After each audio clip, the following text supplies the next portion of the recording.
Goeiedag julle. Rihanna weer saam met julle van die Bybel in 1 jaar. Ek hoop dit gaan nog goed met julle almal. Vandag gaan ons saam tyd spandeer uit Numeri 20. Ons sien in hierdie hoofstuk die draaipunt in Israel se geskiedenis. Dit is amper 40 jaar nadat hulle uit Egipte getrek het. Die ou geslag het in die woestyn gesterf en 'n nuwe geslag staan gereed om die beloofde land nou binne te gaan. Maar dis hartseer om te sien hoe die geskiedenis hom net weer herhaal, wanneer die nuwe geslag ook verval in ongeloof, murmurering en ongehoorsaamheid. Nou wanneer ons na hierdie hoofstuk kyk, dan staan daar vir my 4 belangrike gebeurtenisse vir my uit. Eerstens, sterf Mirjam by Kades. Haar dood word net in een vers genoem. Dit was vir my opmerklik dat die Bybel nie altyd baie woorde gebruik om groot mense se afsterwe te beskryf nie. Die fokus bly altyd op God se plan. Mirjam se bediening was verby, maar God se werk het aangegaan. Dit herinner vir my en jou dat elkeen van ons 'n tyd en 'n roeping het, maar dat God se koninkryk altyd sal voortgaan. Tweedens, begin die volk weer kla omdat daar nie water is nie. Hulle harte is nou net soos die vorige geslag. Hulle sê amper dieselfde dinge as hulle ouers 40 jaar tevore gesê het. Dit wys vir ons dat ongeloof dikwels van een geslag na die volgende geslag oorgedra word, as dit nie deur geloof verbreek word nie. Die omstandighede verander, maar die mens se hart bly dieselfde, sonder God se genade. Moses en Aaron gaan na die tabernakel. Hulle val op hulle aangesigte en die heerlikheid van die Here verskyn. God gee 'n baie spesifieke opdrag. Hy sê, neem die staf, maak die volk bymekaar en praat met die rots. Maar Moses doen iets anders. Hy sê, luister julle wederstrewiges, moet ons vir julle water uit hierdie rots laat kom? Daarna slaan hy die rots 2 keer met sy staf. Water kom steeds uit, want God is genadig met sy volk. Maar God sê vir Moses en Aaron, dat omdat hulle hom nie geheilig het voor die volk nie, sal hulle nie die beloofde land ingaan nie. Hulle sonde het hulle duur te staan gekom. Nou as ons gaan kyk na wat Moses hier gedoen het, kan ons sy sonde eintlik opdeel in verskillende dele. Hy het God nie presies gehoorsaam nie, hy het in woede opgetree, hy het die eer wat aan God behoort gedeeltelik vir homself geneem, deur te sê, moet ons water gee?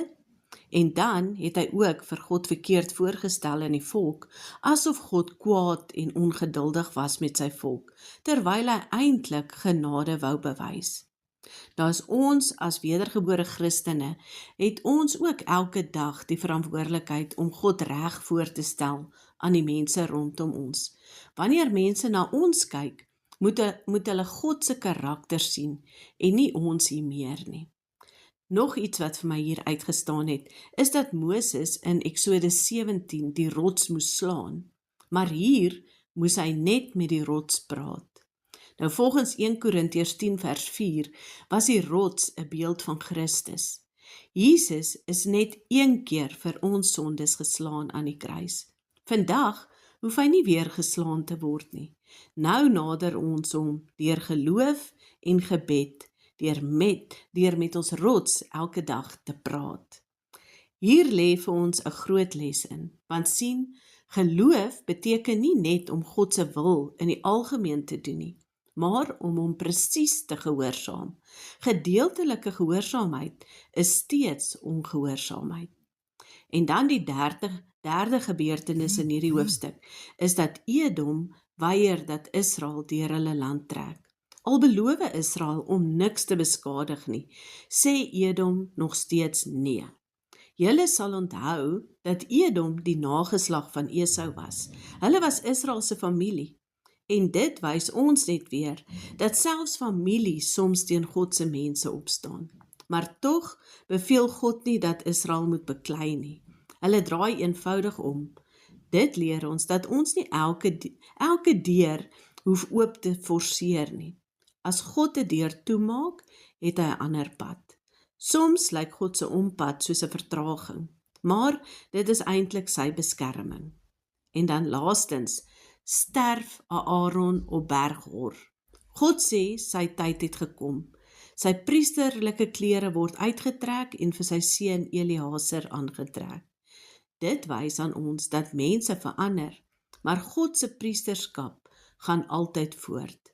In die Nuwe Testament sien ons die volmaakte vervulling van hiervan in Jesus Christus, ons ewige hoëpriester.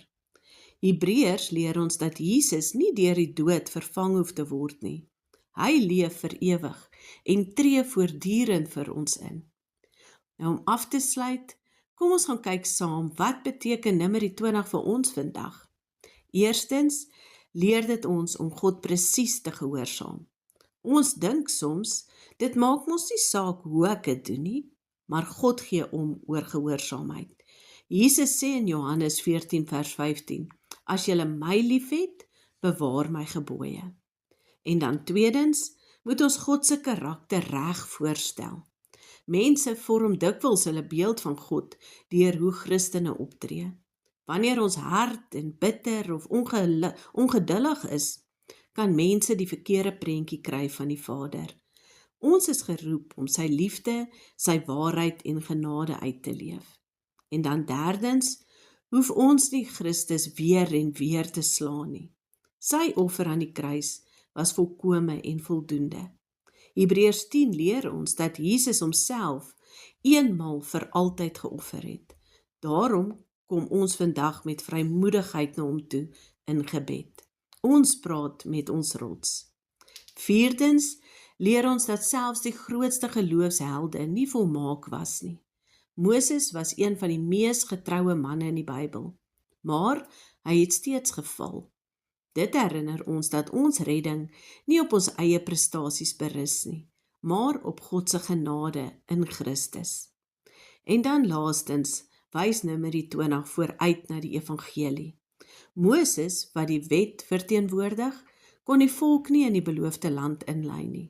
Dit sou Joshua doen. En die naam Joshua is dieselfde naam as Jesus in Hebreëus. Die Here red. Die wet kan ons nie red nie. Net Jesus kan ons in God se rus en beloftes inlei. Nou mag ons vandag leer om God volkome te vertrou, om gehoorsaam te volg, sy karakter reg aan die wêreld te wys en altyd te onthou dat Jesus, ons rots, reeds eenmal vir ons geslaan is.